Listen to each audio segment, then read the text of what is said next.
हम इस रिवीजन की श्रृंखला में हमने अभी तक मॉडर्न मतलब एंसेंट और मिडाइवल का जितना विद इन टाइम हम पे हुआ उतना कोशिश की। अगर टाइम बचेगा तो हम कुछ फैक्ट और दे देंगे लास्ट में, लेकिन अभी इतना टाइम के हिसाब से जितना उपाय दे दिया। अब थोड़ा सा सवाल हम आधुनिक भारत से देखते हैं। आधुनिक भारत में मुगल काल का पतन और उसके बाद ब्रिटिश कंपनी यहाँ पर आती है, मतलब यूरोपियन कंपनियाँ का आगमन होता है। अलग अलग यूरोपीय के सबसे पहले आते हैं, आपको पता है, पुर्तगाली। पुर्तगाली इनके बाद आते हैं डच, अंग्रेज और फ्रांसीसी। ये कंपनियाँ भारत में आती है। फ्रांसीसी कंपनियाँ सबसे लास्ट में आती है और सबसे लास्ट में जाती हैं, आपको पता है 1961 में गोवा छोड़ दी जाती है। और इसके अंतर्गत जो अगर पुर्तगाली की देखें तो पुर्तगाली में आपको पता है सबसे पहले 1498 में वास्को डी गामा आए थे यहाँ पर, और वास्को डी गामा कालीघाट के बंदर पाए। और जिस तरह से यहाँ पर उन्होंने बात जो अपॉर्चुनिटी देखी व्यापार के लिए बहुत ज़्यादा अच्छी थी, क्योंकि काली यूरोप की आपको पता है कल्चर में जो मसाले हैं उनका बहुत ज़्यादा महत्व है। तो काली मिर्च जैसे गोला बारूद मसाले में बहुत, मतलब यहाँ पर जो काली मिर्च है वो बहुत बड़ी मात्रा में होती थी दक्षिण भारत में। तो यहाँ से ले जाने के बाद उसको बड़ी मात्रा में लाभ हुआ और उसको देखे देखे अन्य लोग भी आने लगे। इस तरीके से डच लोग, पुर्तगाली लोग आए। पुर्तगाली लोगों ने आकर के यहाँ पर पहले अपना शासन स्थापित किया और जो पूरा जो ये अरब हिंद महासागर एरिया है इस पर एक तरह से उन्होंने कंट्रोल कर लिया। काफ़ी दिनों तक उनका कंट्रोल भी रहा और इसमें उन्होंने अपने जब उनका क्षेत्र पर नियंत्रण हो गया तो उसमें एक उन्होंने पॉलिसी लेकर के आए थे, एक नीति बनाई कॉर्टेज। कॉर्टेज में ये था कि चूंकि उनका पूरे हिंद महासागर पर स्वामित्व का एकाधिकार था, तो उनका था कि कोई भी जहाज़, चाहे वो भारतीय जहाज़ हो या अरबी जहाज़ हो, उनको इस एरिया से निकलने के लिए एक परमिशन लेनी पड़ती थी पुर्तगालियों से। उसी परमिशन को जो सिस्टम था उसे ही कॉर्टेज सिस्टम बोलते थे। पुर्तगालियों ने बहुत काम किए, लेकिन पुर्तगालियों के देन क्या है ये पीसीएस के लिए थोड़ा इंपॉर्टेंट हो जाते हैं। हालांकि पुर्तगालियों का अगर हम पढ़ोगे तो इसके बाद फ्रांसिस दी अल्बुकर, फ्रांसिस दी अल्मीडा, कान, ये कई इनके गवर्नर आए, इन्होंने शासन स्थापित किया। लेकिन इनके अंतर्गत जो पुर्तगालियों के अंतर्गत जो सबसे बड़ा इनकी अगर हम देखें यहाँ पर हमारे लिए इंपॉर्टेंट की दृष्टि से, तो वो है पुर्तगालियों की भारत को देन। तो वही मैंने लिया। हालांकि वो चीज़ तो आपने पढ़ ली होगी कि क्या क्या अल्बुकर्क ने क्या किया, फ्रांसिस दी अल्मीडा ने क्या किया, वो चीज़ आपने देखा होगा। लेकिन पुर्तगालियों की देन देखें तो भारत का जापान से जो व्यापार है इन्होंने ही सबसे पहले कनेक्ट किया। भारत का जापान के साथ व्यापार है इनके द्वारा, सॉरी। कुल मिलाकर के वाणिज्यिक पूंजीवाद के अंतर्गत जो इनकी 4 नीतियाँ रहेंगी, सामाजिक, आर्थिक, राजनीतिक और प्रशासनिक और सांस्कृतिक, वो मैं बता देता हूँ। उनसे आपको समझना बहुत ज़्यादा इंपॉर्टेंट हो जाता है। जैसे कि ब्रिटिश की जो वाणिज्यिक चरण वाली जो नीति थी ये 1757 से लेकर 1813 के बीच में रही, और इसमें इनका एक उद्देश्य आपको देखने को मिलेगा। उद्देश्य देखो क्या था, अधिकतम रूप से राजस्व का संग्रह करना ताकि एक बड़ा भाग भारतीय व्यापारियों से निवेशित किया जा सके। देखो राजस्व का संग्रह, देखो अब ये क्या करेगा, इनका उद्देश्य था कि भारतीय व्यापार में निवेश करके उनसे वस्तुएं खरीदें। लेकिन वस्तुएं खरीदने के लिए इनके पास 2 चीज़ थी, या तो यूरोप से कुछ चीज़ लेके आए, सोना चांदी जो भारतीय मार्केट में दे और वहाँ से वस्तुएं खरीदें। तो यूरोप के शासक ने ये चीज़ें, तो वहाँ के ब्रिटेन के शासक ने मना कर दिया, भाई यहाँ से चांदी तुम मत ले जाओ क्योंकि ये तो हमारे भंडार के लिए चाहिए। तो फिर उन्होंने क्या किया कि क्यों ना हम थोड़ा बहुत राजनीतिक कंट्रोल कर लें। इससे क्या कि यहीं से राजस्व कमाएंगे और उस राजस्व का प्रयोग यहाँ से वस्तु खरीद में करेंगे, फिर वस्तु खरीद करके यूरोप में ले जाएंगे और व्यापार कमाएंगे अन्य देशों में बेच करके। ये इनका उद्देश्य था। तो इस दौरान इनकी जो नीतियाँ थी वो देखना, राजनीतिक नीति इस दौरान इनको जो वाणिज्यीकरण के चरण में रहेंगी वो रहेगी कि घेरे की नीति, अर्थात शत्रु राज्य को मित्र राज्य के साथ घेरना। खुद डायरेक्ट कंट्रोल नहीं करेंगे, डायरेक्ट हस्तक्षेप नहीं करेंगे, डायरेक्ट सैनिक कार्रवाई नहीं करेंगे। तो क्या करते थे ये इस नीति के अंतर्गत, 2 राज्य शत्रु राज्य, तो इसमें मान लो एक छोटा राज्य और एक बड़ा राज्य, तो ये क्या करते थे, छोटे राज्य का सहयोग करते थे और फिर बड़े राज्य को पराजित करते थे, और जैसे बड़ा राज्य पराजित होता था छोटे राज्य को वैसे ही दबा देते थे, और इस प्रकार अप्रत्यक्ष रूप से इनका वहाँ पर कंट्रोल हो जाता था। उसका शासन करना, सेना चलाना उस राज्य के जो राजा होता था उसके ऊपर लाद देते थे और उससे निश्चित मात्रा में क्षतिपूर्ति लेकर के अपने रेवेन्यू कमाते थे, और इस रेवेन्यू से भारतीय मार्केट से वस्तु खरीदते थे और यूरोप के मार्केट में जाकर के उसको बेच देते थे। इस प्रकार से इन्होंने अपनी इस नीति में राजनीतिक नीति अपनाई। प्रशासनिक नीति अपनाई तो कुछ परिवर्तनों के साथ इन्होंने मुगल ढांचे का जो प्रशासन था उसी को बनाए रखा, यानी कि न्यायिक व्यवस्था में ज़्यादा बदलाव नहीं किया। अभी भी मुगल काल की जो न्याय व्यवस्था है वो चल रही है। क्यों बदलाव नहीं करेंगे? क्योंकि अगर इनको बदलाव करना है तो खर्चा तो करना ही पड़ेगा, और ये खर्चा करने के बिल्कुल मूड में नहीं थे। आर्थिक नीति है तो आर्थिक नीति में हस्तशिल्प उद्योगों का पतन तथा धन निकासी बहुत बड़ी मात्रा में हुई थी वाणिज्यिक चरण में। क्यों? क्योंकि इसलिए हुई क्योंकि ये बाहर से देखो कैसे होगी धन निकासी ज़्यादा। देखो अगर मान लो वस्तु है, इनकी खरीदारी कर रहे हैं, तो खरीदारी करने के लिए इनको रुपया चाहिए, मतलब धन चाहिए, तो ये धन भी भारत से ले रहे हैं, ठीक है ना। तो ये भारत का धन यहाँ से खरीद करके फिर ये वेटरन में जा रहा है और वहाँ ये लाभ कमा रहे हैं। तो यहीं से खरीद कर वस्तु ले जाते थे और सब वस्तुओं को बेच करके लाभ कमाते थे। तो इस तरीके से भारत का धन है ज़्यादा। और जब ये हस्तशिल्प उद्योगों का इसलिए पतन होने लगा क्योंकि जो धन निकासी बहुत ज़्यादा हो गई, तो फिर धीरे धीरे उनकी डिमांड कम होने लगी। और सामाजिक नीति में क्या रहेगी? इनका भारत के बचते सामाजिक ढांचे में कोई बदलाव करने का प्रयास नहीं रहेगा। अर्थात क्यों बेकाम हस्तक्षेप करेंगे? क्योंकि हस्तक्षेप करके किसी भी तरह से भारत की जो बुद्धिजीवी वर्ग या जो रूढ़िवादी वर्ग है उसको एक तरह से खपा नहीं करना चाहते। और सांस्कृतिक नीति या प्राच्यवाद की नीति का अगर देखेंगे तो उस पर इन्होंने बल दिया। प्राच्यवाद पर बल देने का मतलब है इन्होंने कहा था कि सांस्कृतिक नीति के अंदर कि भारतीय संस्कृति से ही इन पर शासन किया जाए। इसलिए ध्यान रखना ये मुगल कानून है, मुगलों की जो शरिया है उसी के आधार पर या उनमें थोड़ा बहुत बदलाव करके उन्हीं के आधार पर उन्होंने शासन चलाया था इस दौरान में। किस दौरान? 1757 से लेकर 1813 में। तो इन चीज़ों में जितने भी युद्ध होंगे, चाहे कर्नाटक से हो, मैसूर से हो, बंगाल का युद्ध हो, जो भी युद्ध हुए उन सभी युद्धों का इनका टारगेट ये था कि रेवेन्यू कमाओ और व्यापार करो और व्यापार में फायदा करो। ये इनका था औद्योगिक वाणिज्यिक पूंजीवाद का चरण। तो इसमें जो दूसरा चरण है औद्योगिक पूंजीवाद के अंतर्गत, वो दूसरा चरण है औद्योगिक पूंजीवाद। क्यों? क्योंकि इस दौरान आपको बताया ब्रिटेन में औद्योगिक क्रांति हो जाती है। ब्रिटेन में औद्योगिक क्रांति हो जाती है। औद्योगिक क्रांति होने के बाद वो तैयार माल का उत्पादक बन जाता है। अब उनको चाहिए तैयार माल को बेचने के लिए बाजार। तो बाजार के लिए उनको किसकी ज़रूरत पड़ेगी? ज़्यादा से ज़्यादा ऐसा क्षेत्र उनके पास जहाँ बाजार बेच सकें। तो इसके लिए उन्होंने अब क्या किया? इस नीति के अंतर्गत अब भारत में इनका उद्देश्य था कि भारत को विनिर्मित वस्तुओं का आयातक तथा कच्चे माल का निर्यातक के रूप में परिवर्तित किया जाए। इसलिए इनको कौन कौन सी नीति अपनाने की जरूरत पड़ेगी? तो राजनीतिक नीति क्या अपनाएंगे? अब राजनीतिक नीति अपनाएंगे 1813 से 1858 के बीच कि साम्राज्य का प्रसार किया जाए और डायरेक्ट जितना हो सके ज़्यादा से ज़्यादा राज्यों को कंट्रोल में लिया जाए। क्योंकि ज़्यादा से ज़्यादा राज्यों को तुम प्रत्यक्ष नियंत्रण में लोगे तो वहाँ पर इनको क्या मिलेगा? बाजार मिलेगा। और बाजार मिलेगा तो वहाँ वस्तुओं को बाजार मिलेगा, साथ में कच्चा माल भी उनको मिलेगा। और कच्चा माल को ले जाएंगे वेटरन में और तैयार माल को इस वेटरन बाजार में बेच देंगे। और इसी दौरान आपने देखा होगा डायरेक्ट कंट्रोल हुआ मराठा साम्राज्य पर, डायरेक्ट कंट्रोल हुआ सिंध पर, डायरेक्ट कंट्रोल अगर आप देखोगे पंजाब पर डायरेक्ट कंट्रोल इसी दौरान हुआ। इसी दौरान पर आप देखोगे झांसी, इसी दौरान अवध, जो नीति अपनाई इन्होंने, जो व्यवगत का सिद्धांत अपनाया, जिसके अंतर्गत ये कहा था कि लॉर्ड डलहौजी ने कहा था कि हमें है वो मुख्य रूप से कैसे भी करके किसी भी स्थिति में अगर कोई व्यवगत के सिद्धांत के अंतर्गत था कि अगर कोई खुद का पुत्र नहीं है तो वो पुत्र को गोद लेकर के उसका उत्तराधिकारी चयन नहीं कर सकता। तो ये राजनीतिक नीति के अंतर्गत उन्होंने ज़्यादा से ज़्यादा राज्य उनको अपने प्रत्यक्ष कंट्रोल में लेना चालू किया। देखो मेरा यहाँ समझाने का मतलब यह है कि अगर एग्जाम माहौल में आया आपको याद भी नहीं रहे तो ऐसे लॉजिक लगा करके सोचना। तो ब्रिटिश ने इस तरीके से अपनी नीति बनाई थी उस टाइम। प्रशासनिक नीति देखोगे तो प्रशासनिक ढांचे बहुत ज़्यादा सुधार इस दौरान देखने को मिलेंगे।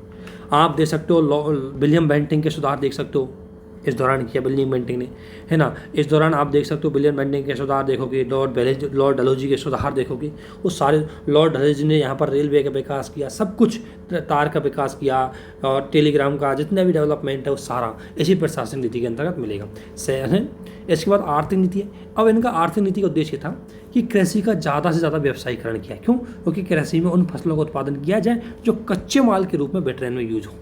और इस कारण ध्यान रखना भारत के जो शिल्प उद्योग है उनको बहुत बड़ा धक्का लगा। रेलवे, टेलीग्राफ, डाक इनका विकास हुआ क्योंकि ब्रिटेन की जो व्यापारिक सिस्टम है या उनकी वस्तुओं को ज़्यादा से ज़्यादा अंतिम उपभोक्ता तक पहुँचाया जा सके, इसलिए उन्होंने ये चीज़ें डेवलप की। सामाजिक नीति में भी ज़्यादा से ज़्यादा हस्तक्षेप करेंगे क्योंकि अब ब्रिटेन बनाएगा अलग प्रकार की वस्तुएं और भारतीय लोग थे धोती कुर्ता पहनने वाले, तो वो अब जेंट्स पैंट तो पहनेंगे नहीं। तो इन्होंने क्या रणनीति अपनाई कि क्यों ना भारतीयों को ऐसी शिक्षा दी जाए कि वो धोती कुर्ता से जेंट्स और पैंट पे आ जाए, और जो रोटी यहाँ बाजरे की रोटी खाते हैं उससे वो पिज़्ज़ा बर्गर पर आ जाए। तो इस प्रकार की जो नीति है, इसके लिए उनको शिक्षा की जरूरत पड़ती, और शिक्षा हमें वो अंग्रेजी में दे करके भारतीयों को रंग रूप से तो केवल भारतीय रहे, लेकिन मस्तिष्क से उन्हें वेटरन बनाना चाहते थे ताकि वो ज़्यादा से ज़्यादा वस्तुओं की डिमांड कर सकें। सांस्कृतिक नीति इनकी यही थी। सांस्कृतिक नीति में उदारवाद, उपयोगिता, विचारवाद यानी भौतिकतावाद को बढ़ावा देना चाहते थे। भौतिकतावाद को बढ़ावा देकर के इन्होंने क्या किया, भारतीय जो संस्कृति है उसमें बदलाव करना चालू कर दिया। इसी दौरान आपने देखा होगा सती प्रथा को इसी दौरान इन्होंने दूर किया। इसके बाद भारत के सांस्कृतिक सामाजिक सुधारों में बात करेंगे। उनका उद्देश्य ध्यान रखना, इनका कभी नहीं था कि भारत का समाज सुधरे। इनका उद्देश्य था कि भारतीय समाज है वो आधुनिक बन करके भौतिकवादी हो और ज़्यादा से ज़्यादा ब्रिटेन की वस्तुओं का आयात करे। तो इस आधार पर इनकी जो नीति है वो इस ब्रिटिश काल के दूसरे चरण के अंतर्गत रही थी। तो आपने एक चीज़ इसमें देखी होगी किस तरीके से ये मुख्य रूप से किस तरीके से ये मतलब वो चीज़ करना चाहते थे। ये मेंस के वो है, मेंस के पॉइंट ऑफ व्यू पर मैं आपको यहाँ पर प्री के लिए थोड़ा समझाना चाहूँगा। उसके बाद मैं एक एक सुधार जब बताऊँगा इन नीतियों का आपको ध्यान रखना है, क्योंकि मैं आपको जब ब्रिटेन के लॉर्ड बोल्टिंग इनकी रैयतवाड़ी व्यवस्था जो भी व्यवस्था हम पढ़ेंगे उसमें आपको ये चीज़ बहुत ज़्यादा इंपॉर्टेंट होनी चाहिए। कृषि का वाणिज्यीकरण क्यों किया, व्यापारीकरण क्यों, तो इस दौरान हो गया। कृषि का वाणिज्यीकरण होगा, और ऑब्वियसली वो भारतीय किसानों को नुकसान होगा ही होगा उसमें, क्योंकि भारतीय किसानों को कोई ये ज़्यादा फायदा उससे मिलने वाला नहीं था, ज़्यादा फायदा है वो इन्हीं को मिल रहा था।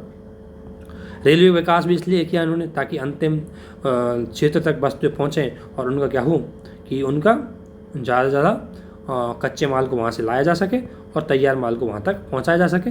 इसलिए शिक्षा में वो बदलाव करेंगे, शिक्षा देंगे भारतीयों को अंग्रेजी में। शिक्षा इसलिए देंगे कि भारतीयों को रंग रूप में क्या बनाना चाहते थे ब्रिटिश, और साथ ही सांस्कृतिक नीति में क्यों हस्तक्षेप करेंगे, क्योंकि सांस्कृतिक नीति में इससे हस्तक्षेप करेंगे क्योंकि इनका मानना था कि ये भारतीयों को भौतिकतावादी बनाना चाहते थे।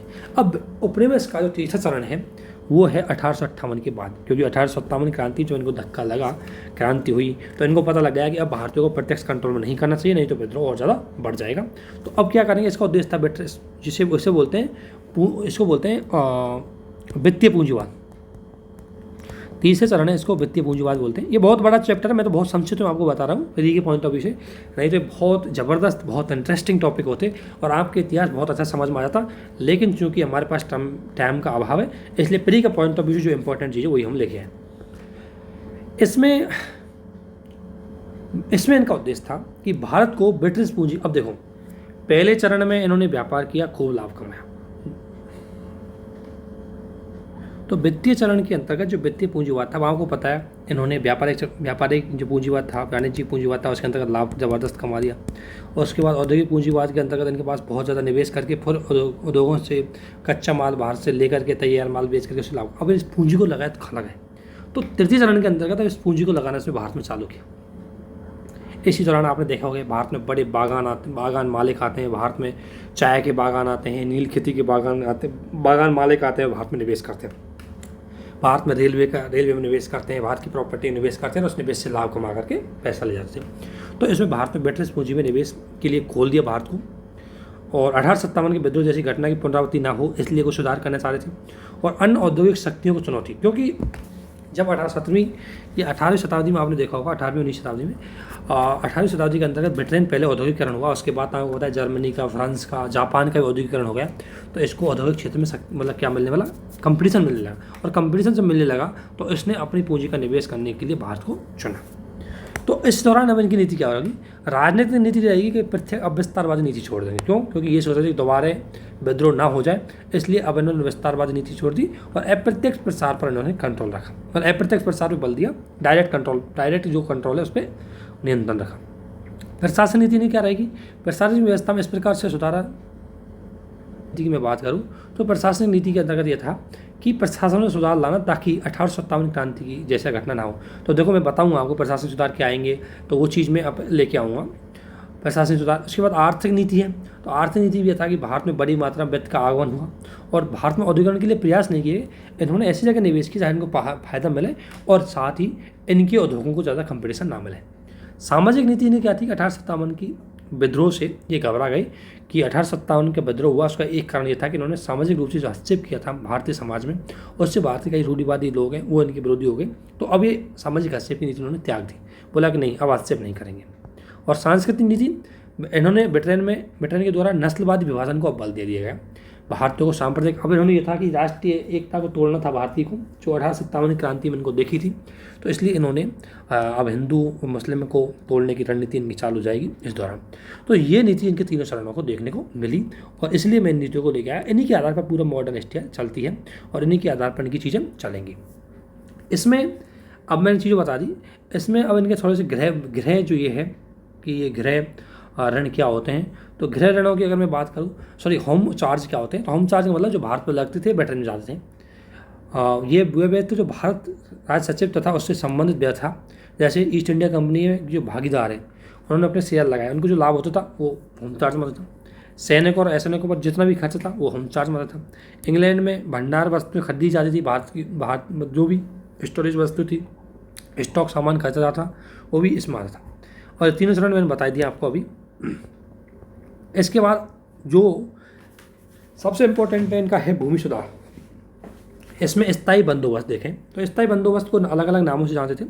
इसको इस्तेमारी, मालगुजारी या विस्तारदारी या जागीरदारी बंदोबस्त के नाम से जानते थे। इसके प्रणेता है जॉन सॉर थे, लेकिन इसको लागू किया था लॉर्ड कॉर्नवालिस ने, सबसे पहले बंगाल लागू किया था।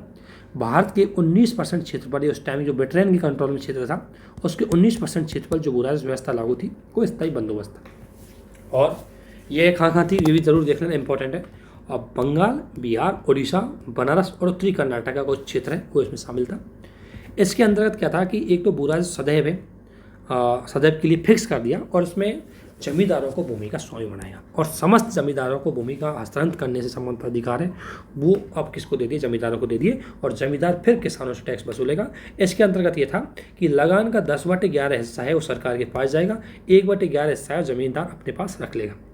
और भू स्वामित्व थे जमींदारों के वो अब परंपरागत रह के वो एक पीढ़ी से दूसरी पीढ़ी भी ट्रांसफर हो गए।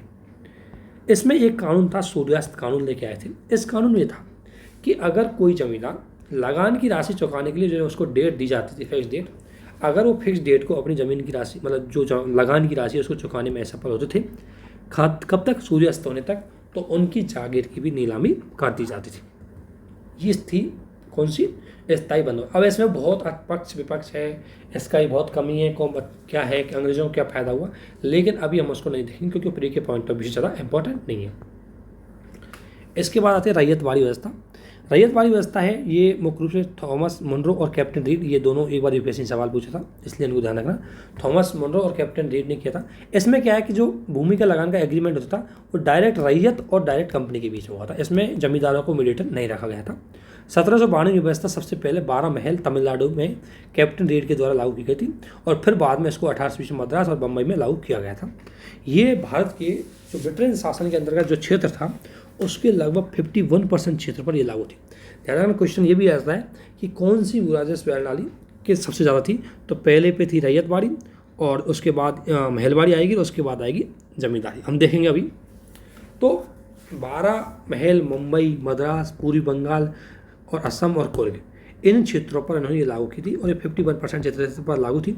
ये सर्वाधिक जो भूभाग था ब्रिटेन के अधीन उस पर ये सबसे ज़्यादा लागू थी। इसके अंतर्गत विशेषताएं क्या थी, ये ज़्यादा इंपॉर्टेंट है, यही सवाल कभी आते हैं जो भी। प्रत्येक पंजीकृत भूमि, इसमें क्या था कि इसमें एक मतलब किसान है और ये मुख्य रूप से क्या है, कंपनी है। ये किसान को क्या कर देगी, भूमि का रजिस्टर कर देगी, भूमि का मालिक कर देगी, है ना। और भूमि बेचने का समस्त अधिकार है, उसको बेचने का, उसको गिरवे रखने का अधिकार, समस्त अधिकार है जो जमींदारी प्रथा के अंतर्गत या इस्तेमारी बंदोबस्त के अंतर्गत जो अधिकार पहले इस जमींदारों को दिए गए थे वो समस्त अधिकार है उसमें रैयत को यानी किसानों को मिल गए। यानी भूमि कर का निर्धारण भूमि के सर्वेक्षण के बाद किया जाता था और सरकार द्वारा रैयतों को पट्टे पर भूमि दी जाती थी। लगान की अदायगी नहीं होने पर उनकी भूमि जब्त कर ली जाती थी और भूमि कर की जो समीक्षा है वो हर 30 साल में की जाती थी और इस पद्धति में भू राजस्व का 50% लगाया जाता था। अब आप अनुमान लगा सकते हो कितना है। ये दक्षिण भारत में मुख्य रूप से लागू थी। इसके बाद आई महलवाड़ी व्यवस्था।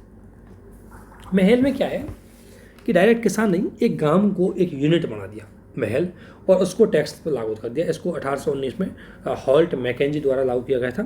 इस व्यवस्था में भूमि कर पूरे महल या गांव को ही या पर जमींदार जागीर को कन्वर्ट कर दिया और वहाँ पर एक हेड बना दिया, जिसे या तो जागीरदार या उस महल का प्रधान कहते थे, और उसको जिम्मेदारी सौंप दी गई थी कि आप वसूल के देंगे इस एरिया में। छोटे छोटे लेवल पर इन्होंने यूनिट बना दिया।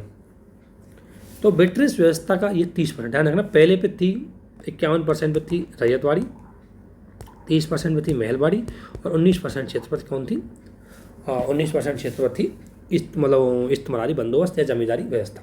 तो इनको भी कभी कभी सीक्वेंस से पूछ लेते हैं किन किन क्षेत्रों में थी, कब कब लागू की गई, ये इंपॉर्टेंट है प्रीलिम्स के लिए।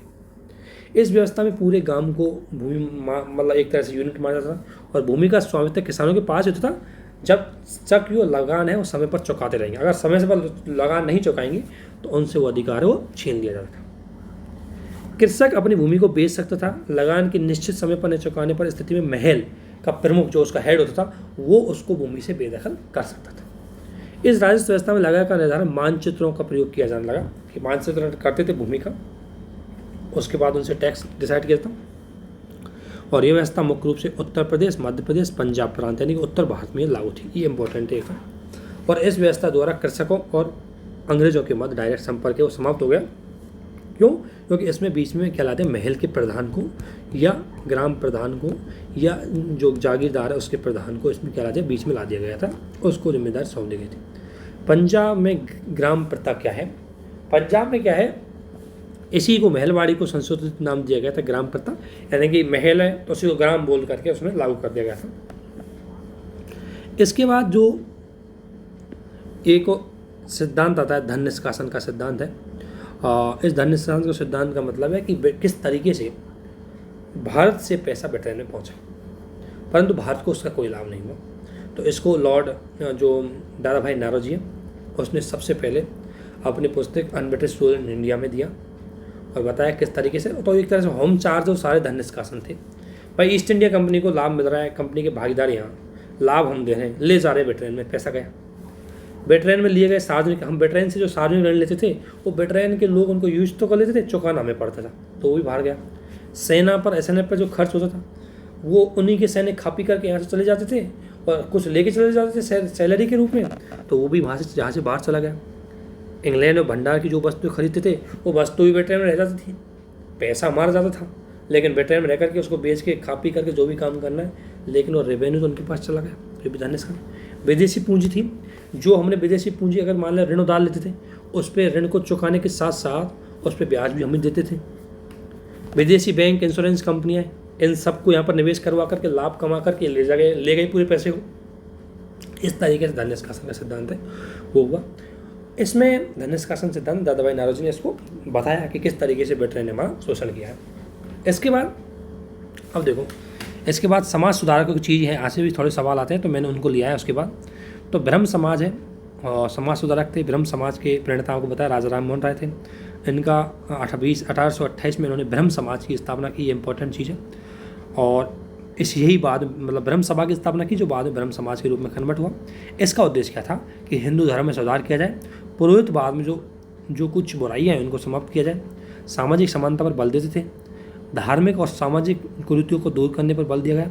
और इनका उद्देश्य था कि भारत को सामाजिक और धार्मिक रूप से जो ये बुराइयां हैं इनको दूर किया जाए और धार्मिक और सामाजिक विकास किया जाए। अवधारणा पर ब्रह्म समाज किस बात पर ज़्यादा फोकस करता था वो देखना, एक ईश्वरवाद। ये एक ईश्वर मानता था, और इसी एक ईश्वरवाद का मतलब है कि हिंदू मुस्लिम एकता पर बल देगा ये, क्योंकि एक ही ईश्वर को मानेगा वो एकता पर बल देगा। आस्तिकता, एक ईश्वरवाद, आस्तिकता और आधार पर आदि विचारों पर इन्होंने फोकस किया। टोटल फोकस इनका एक ईश्वरवाद पे था। इसके बाद इनके क्रियाकलाप अगर देखो, इनके क्रियाकलाप देखो, क्रियाकलाप ने क्या किया, मतलब किन चीज़ों पे ज़्यादा फोकस। एक तो मूर्ति पूजा को ये विरोध करते थे, एक ईश्वरवाद की संभावना, धार्मिक ग्रंथों की व्याख्या, पुरोहितवाद को नकारना, एक दूसरे से जुड़ी हुई है। जो पुरोहितवाद को नहीं मानेगा, धार्मिक बात को नहीं मानेगा, एकेश्वरवाद को मानेगा, वो अवतारवाद को खंडन करेगा, वो जाति व्यवस्था को नहीं मानेगा, बाल व्यय, जितनी भी समाज की अच्छाई है उनको माना है इन्होंने। बाल व्यय का विरोध किया, सती प्रथा का इन्होंने विरोध किया, स्त्री पुरुष को आधुनिक शिक्षा पर बहुत ज़्यादा बल दिया, राष्ट्रीयता पर बल दिया, एकता पर बल दिया। ये था ब्रह्म समाज। ब्रह्म समाज का विकास अगर देखें तो राजा राम मोहन राय ने 1828 में स्थापित कर दिया। 1830 के बाद राजा मोहन राय इंग्लैंड में जाने के बाद इसकी जो पूरा देख रेख है वो आचार्य रामचंद्र विद्याबाग इसके पास चली गई। फिर उसके बाद द्वारकानाथ टैगोर के हाथ में आई। द्वारकानाथ टैगोर हैं ये हाथ माना। फिर 1833 43 उसके बाद देवेंद्रनाथ टैगोर। इसमें क्या याद रखना है आप लोगों को कि कौन कौन से जो ये समाज सुधारक है किस संस्था से जुड़े हुए थे, ये ध्यान रखना है। तो द्वारकानाथ टैगोर, देवेंद्रनाथ टैगोर, केशव चंद्र सेन, इनका सबका संबंध ब्रह्म समाज से है। यहाँ से सवाल आता है, इसलिए आपको पता है। तो इनका हायर उनका देखे टाइमिंग तो 1828 में ये आपको पता है राजा राम मोहन राय के पास थे। उसके बाद चला आचार्य ये रामचंद्र विद्या बागी के पास चली गई। उसके बाद 1833 में द्वारिकानाथ टैगोर आ गए इसमें। फिर उसके बाद आ गए देवेंद्रनाथ टैगोर, रविन्द्रनाथ टैगोर के पिताजी थे ये। और उसके बाद 1856 में केशव चंद्र सेन के पास आ गई। और केशव चंद्र के नेतृत्व में ब्रह्म समाज का विस्तार बंगाल से बाहर भी हुआ। उत्तर प्रदेश, पंजाब और मद्रास में इसकी शाखाएं खुली, यानी कि केशव चंद्र ने इसको थोड़ा और विस्तार किया। पहले बंगाल तक ही सीमित था लेकिन बाद में इसमें फूट डल गई। केशव चंद्र सेन के अति उदारवादी विचारों के कारण ब्रह्म समाज का विभाजन हुआ। कैसे हुआ? केशव चंद्र सेन ने नियंत्रण में, केशव चंद्र के पूरे इसके हेड थे, तो उन्होंने कई ऐसी गतिविधियों को दिया जिसकी वजह से केशव चंद्र सेन और देवेंद्रनाथ टैगोर दोनों के बीच में विभेद उत्पन्न आए। जैसे समाज का अंतर्राष्ट्रीयकरण। केशव चंद्र सेन कह रहे कि इसका अंतर्राष्ट्रीयकरण किया जाए, हमें अंतर्राष्ट्रीय विचारों को भी अपनाना चाहिए। देवेंद्रनाथ टैगोर इस पर सहमत नहीं थे। समाज में सभी धर्मों की पुस्तकों का पाठ, इसमें उन पर लेकर विवाद था। केशव चंद्र सेन हिंदू धर्म की संकीर्ण मानते थे और संस्कृत की मूल पाठ को ठीक नहीं मानते थे, जबकि इसको लेकर के देवेंद्रनाथ टैगोर के विचार उल्ट इसके अपोजिट थे। और दूसरी बात, केशव चंद्र है अंतर्राष्ट्रीय विवाह को प्रोत्साहन देना चाहते थे और वो यज्ञ है उनको भी नहीं मानते थे। इन कारण और साथ में एक चीज़ और घटना हुई थी। केशव चंद्र सेन, ध्यान रखना, जो ब्रह्म समाज उसका मेन उद्देश्य था कि बाल विवाह को रोका जाए। जबकि केशव चंद्र सेन ने अपनी बेटी का विवाह जो बाल विवाह के रूप में कर दिया, तो इससे भी इनके विवाद टूट गए।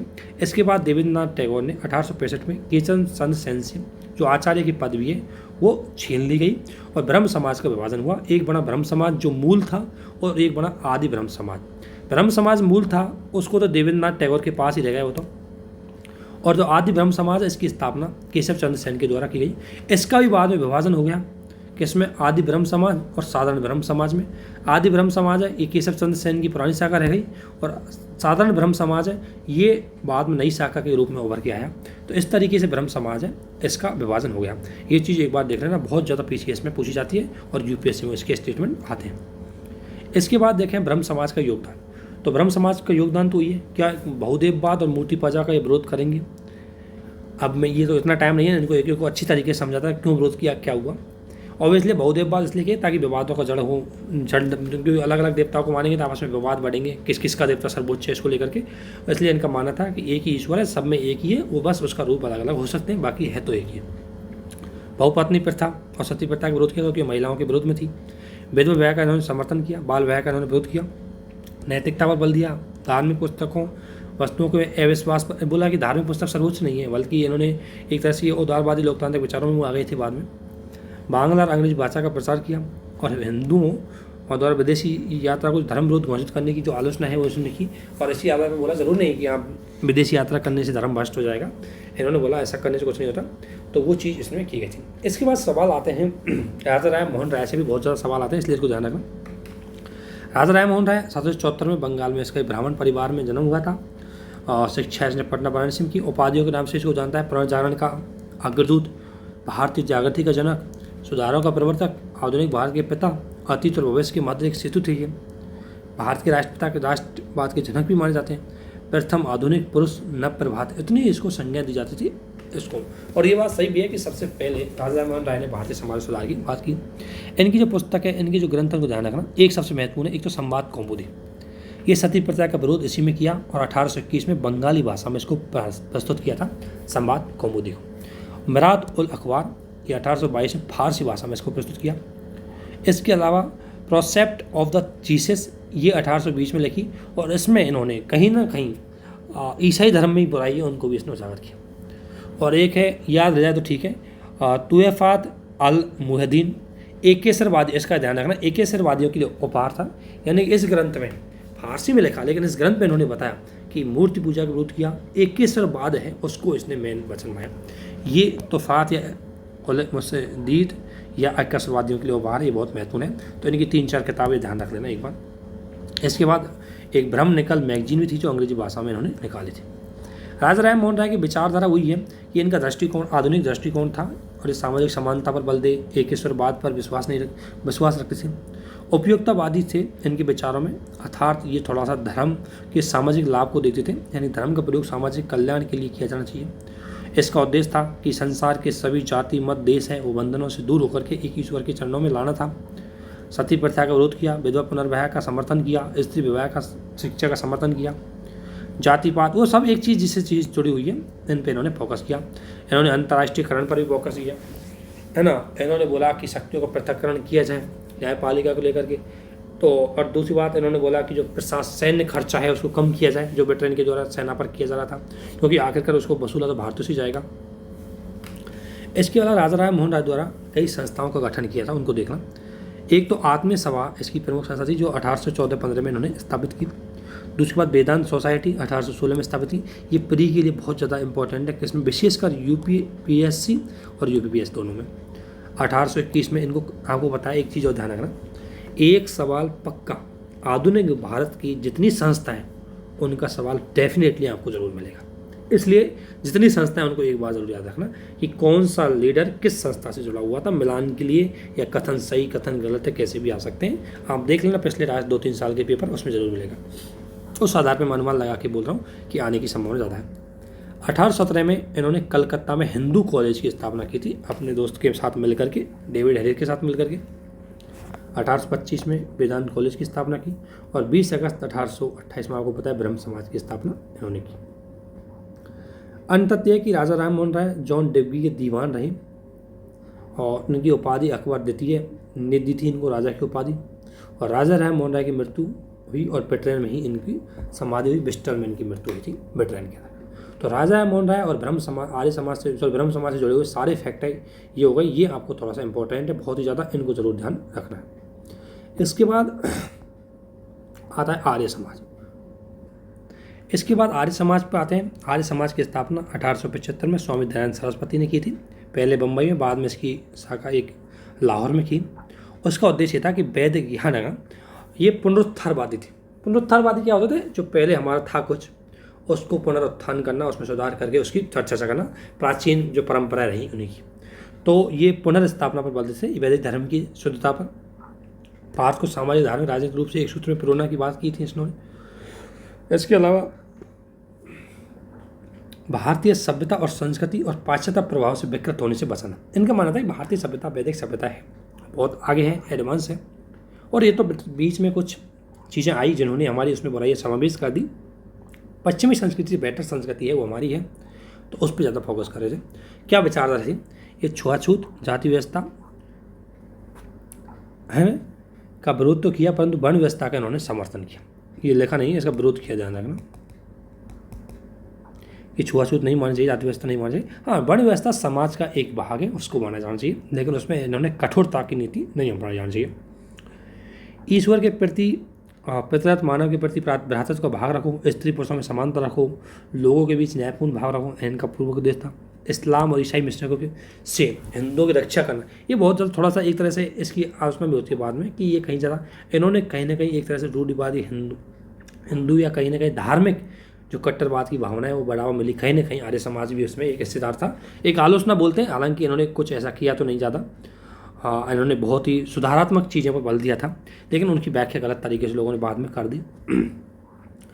आधुनिकता एवं देशभक्ति के आदर्शों को अपनाया, अंतर्जातीय विवाह, विधवा विवाह का समर्थन किया, प्राकृतिक आपदाओं में लोगों की सेवा करो, मानव सेवा पर बल दिया, शिक्षा की नई दिशा इन्होंने दी, अंग्रेजी, इंग्लिश एवं वैदिक संगीत्या का दोनों का मर्जिंग करके शिक्षा की बात करी।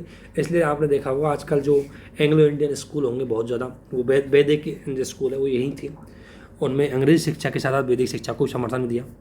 लोगों को परलोक की बजाय इन्होंने बोला, हाँ ये बात सही है कि इनको सांस्कृतिक लोगों की बात की कि भौतिकवादी मतलब सांसारिक दुनिया के बारे में ज़्यादा सोचें। 21 बाद है इसकी इन्होंने स्थापना की, और ये मूर्ति पूजा के बहुत बड़े खंडनकारी थे आपको बताएं। और लड़कियों की विवाह इसने न्यूनतम की 25 वर्ष से लड़के की और 16 वर्ष लड़की की उम्र हो, यानी कि बाल विवाह का बहुत विरोधी होंगे, और कर्म फल पर विश्वास करते थे, और वेदों में हिंदुओं की सर्वोच्च धार्मिक पुस्तक है उसको इन्होंने माना, ये इनकी प्रमुख थी। दयानंद सरस्वती और आर्य समाज के सिद्धांतों की वही बात है कि सत्य केवल वेदों में है, ये बात उन्होंने बोली। वेद मंत्रों के साथ हवन करना की बात बोली, ये हवन पर मानते थे। मूर्ति पूजा का विरोध किया, अवतारवाद का विरोध किया, कर्म सिद्धांत का समर्थन किया, जो आपको पता है भागवत गीता में श्री कृष्ण जी के द्वारा भी यही चीज़ बोली गई है कि कर्म ही सर्वोच्च है, कर्म करते जाओ, फल की इच्छा ना करो। तो कर्म प्रधान पर ये बल देते थे। निराकार ईश्वर की एकता पर बल देते थे, क्योंकि ये निर्गुण मानते, इनका मानना था कि हर जगह ईश्वर निवास करता था। स्त्री शिक्षा पर विश्वास करते, बहुविवाह नहीं, विधवा विवाह इसका समर्थन करते थे, लेकिन इनका मानना था विशेष परिस्थितियों में। बाल विवाह और बहुविवाह का ये एक तरह से आलोचना करते थे, उसका विरोध करते थे, और हिंदी और संस्कृत भाषा का इन्होंने प्रचार किया। तो ये थोड़ा सा अगर देखोगे, हालांकि इसको अपन ज़्यादा देखना नहीं है, अपन को इतनी ज़्यादा मेंस के हिसाब से आलोचना नहीं करनी है इसकी, लेकिन इनके यही सिद्धांत थे। इसके बाद स्वामी दयानंद सरस्वती के जीवन को देखा तो 1824 में इनका जन्म हुआ। मूल शंकर इनका नाम था। स्वामी पूर्णानंद इनके गुरु थे, और इन्हीं ने बाद में इसको दयानंद सरस्वती का नाम दिया। 1861 में ये स्वामी ब्रजानंद से मिले और उनके शिष्य बने। इसके बाद सरस्वती ने हिंदू धर्म के लिए आगरा और पाखंड खंडनी का पता फहराई। आगरा में पाखंड खंडनी पताका फहराई। उसके अलावा आर्य समाज की स्थापना की, और सरस्वती ने जन्म के स्थान पर कर्म के आधार पर वर्ण व्यवस्था का समर्थन किया। गोरक्षा आंदोलन इन्होंने चलाया गाँव की रक्षा के लिए। आर्य समाज ने चलाया इस आंदोलन को। शुद्धि आंदोलन का मतलब था कि वो लोग जिन पे पहले ज़बरदस्ती हिंदू धर्म को, मतलब हिंदू धर्म से किसी दूसरे धर्म में कन्वर्ट हुए, तो अब वो पुनः हिंदू धर्म में आ सकते हैं, इसके लिए उनका शुद्धिकरण किया जाएगा, और बाद में उनको इसके लिए इन्होंने आंदोलन चलाया। स्वामी दयानंद की जो रचनाएँ ये ज़रूर देखना। स्वामी दयानंद की रचनाएँ बहुत ज़्यादा आती हैं। इनमें सत्यार्थ प्रकाश, ऋग्वेद का भाष, वेदवास, पाखंड खंडन, अद्वैत मत और वल्लभाचार्य पर मत, जो वल्लभाचार्य थे जी पर वल्लभाचार्य जी, आचार्य वल्लभाचार्य की आपने पढ़ा था 8वीं शताब्दी की समथिंग देखी, कल ही मैंने उनको मतलब पिछले लेक्चर में आपको बताया था। स्वामी दयानंद का निधन 1883 में अजमेर में हुआ, और ऐसा मानते हैं कि इसको जहर दिया गया था अजमेर में। और हालांकि जहर तो स्वामी दयानंद सरस्वती को कई बार दिया गया था, क्योंकि इनके जो विचार हैं वो कहीं ना कहीं जो कुछ ऐसे थे जिससे कि कई लोग उसके विरोधी भी हो गए थे। तो उसके बाद इनको बड़ी इनकी मतलब मारने के बहुत ज़्यादा प्रयास किए गए थे। उसके बाद जहर है वो दिया गया था, आपने उसकी कहानी सुनोगी। बाद में इसने जिसने जहर दिया गया था उसी को उन्होंने सुरक्षित भगा दिया, ताकि उसको कोई लोग बाद में ना मारें। तो ये स्वामी दयानंद सरस्वती की बात हो गई। अब आते हैं आर्य प्रार्थना समाज पर। 1857 में इसकी स्थापना की।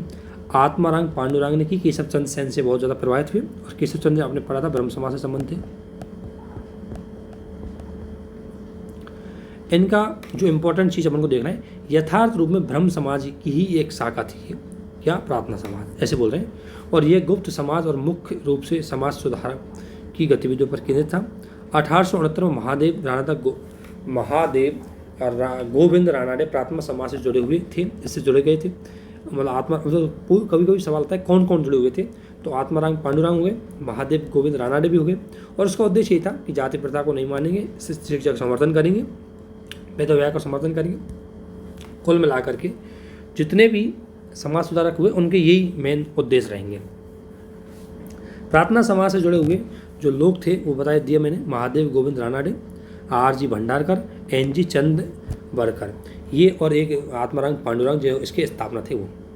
इसके अलावा आपने एक सवाल और देखा होगा, पिछले साल से एक सवाल यूपीएससी और पूछती है, एक पर्सनालिटी से संबंधित सवाल पूछती है, विशेषकर आधुनिक भारत में। तो इसलिए थोड़ा सा हम पर्सनालिटी को भी देखेंगे। महादेव अभी मैंने देख लिया, दयानंद सरस्वती देख लिया। इसके बाद हमने दयानंद सरस्वती से पहले राजा राम मोहन राय देखा। अब महादेव गोविंद रानाडे को अगर देखें तो इनका जन्म 1864 में हुआ।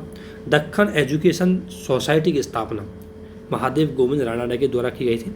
1891 में विंडो रीमैरिज एसोसिएशन की स्थापना भी महादेव गोविंद रानाडे के द्वारा की गई थी। ये पर्सनालिटी जुड़े सवाल भी आते हैं, इसलिए इनके बारे में थोड़ा सा हमें देखना है। इसके बाद प्रोफेसर डी के कर्व अगर देखें तो 1899 में प्रोफेसर डी के कर्व द्वारा विडो होम, ये विधवा विधायक बहुत जो विधवा है उनके उत्थान के लिए इन्होंने काम किया। और इन्होंने 1906 में बम्बई में इंडियन वुमेन्स यूनिवर्सिटी की स्थापना की। पंडित रमाबाई ने आर्य महिला समाज की स्थापना पंडित रमाबाई ने की, जो आर्य समाज की एक हिस्सा थी। इसके बाद थियोसॉफिकल सोसाइटी भी हमको बताया, ये तो बाहरी लोग आए थे भारत में, कुछ जैसे उनके द्वारा भारत में समाज सुधारक के लिए काम किया, जिसमें थियोसॉफिकल सोसाइटी एक है जिसकी स्थापना लंदन में हुई थी, लेकिन बाद में भारत आ गई, बाद में उसकी एक ब्रांच भारत में आ गई। और इसकी स्थापना में मैडम एस.वी. ब्लावेट्स्की जो एक रशियन महिलाएं थी और अमेरिका का एक कर्नल था एम.एस. अलकाट, उनके द्वारा इसकी स्थापना की गई थी। मुख्यालय जनवरी 1879 में भारत आ गया और इन्होंने 1882 में मद्रास में अडियार मुख्यालय खोला अपना। यही इनका इंटरनेशनल ऑफिस बना। इनका उद्देश्य था कि हिंदू धर्म के लोगों को आत्मविश्वास जगाना, और ये आत्मविश्वास जगाना कि आपका जो धर्म है बहुत पहले विकसित था, बहुत ही अच्छा था, उसके विचारों बहुत महत्वपूर्ण थे, है ना, बहुत ही प्रगतिशील विचार थे। और साथ ही धर्म को समाज के साथ जोड़ना कि हर धर्म का उद्देश्य और समाज सेवा है और किसी प्रकार का भेदभाव उसमें समाप्त किया गया था। इनका सिद्धांत ये था कि ये धर्म, दर्शन और विद्या का मिश्रण रूप मानते थे और मुख्य रूप से ये हिंदू और बौद्ध दर्शन के बहुत ज़्यादा वो थे। विचारधारा देव विज्ञान के माध्यम से, यानी कि ये चीज़ों को लॉजिकली उनको समझाते थे। इनकी शिक्षा के 4 बिंदु थे: ईश्वर की एकता पर बल देना, विश्व बंधुता पर बल देना और परमेश्वर की विविध रूप और दिव्य आत्माओं प्राणियों पर बल देते थे। इसके बाद इनका प्रयास है वो ये बाल विवाह, जाति प्रथा को रोकना, विधवा विवाह का दशा सुधारना, नव युवकों में अच्छी आधुनिक शिक्षा देना, प्रजाति, नस्ल, लिंग, जाति के आधार पर जो भेदभाव है जो ब्रिटिश शासन के द्वारा किए जा रहे थे उनको समाप्त करना, और हिंदू धर्म की प्राचीन विरासत है, उनकी पहचान है, उनको पुनर्बताना कि ऐसा समाज था, विकसित था, प्रगतिशील था, उसके बारे में। एनी बेसेंट के बारे में थोड़ा सा एक चीज़ और देख लेते हैं। एनी बेसेंट 1893 में भारत में आई और 1898 में वाराणसी में सेंट्रल हिंदू कॉलेज की नींव रखी उन्होंने, और इसी को बाद में मदन मोहन मालवीय ने बनारस हिंदू कॉलेज बनाया, BHU, जो आज भी है। और 1907 में एनी बेसेंट थियोसॉफिकल सोसाइटी की अध्यक्षा भी चुनी गई थी। तो अर्थात एनी बेसेंट का संबंध थियोसॉफिकल सोसाइटी से रहा है। तो इतना ही करते हैं और आगे फिर हम आगे भी और चीज़ें इसमें बहुत है वो इम्पोर्टेंट है और उसको बाद में हम देखेंगे। महादेव गोविंद रानडे की एक चीज़ शायद मैंने गलत बोली थी, 1864 बोल दिया था इसको, 1884 में इन्होंने दक्कन में एजुकेशनल सोसाइटी उसकी स्थापना की थी। अब आगे हम देखेंगे और भी आपके, अभी तो आपको पता है मुस्लिम धर्म में सुधार के आंदोलन आएंगे, किसान आंदोलन आएंगे, जनजाति आंदोलन आएंगे, और फिर इसके साथ ही ब्रिटेन काल में उनकी सिविल सेवा में सुधार, न्यायिक व्यवस्था में सुधार, फिर भारतीय राष्ट्रीय आंदोलन आएगा, गांधी जाएगा। तो अभी इसमें थोड़ा सा टाइम तो लगेगा लेकिन हम जल्दी उसकी कोशिश करेंगे। ओके, धन्यवाद, थैंक यू।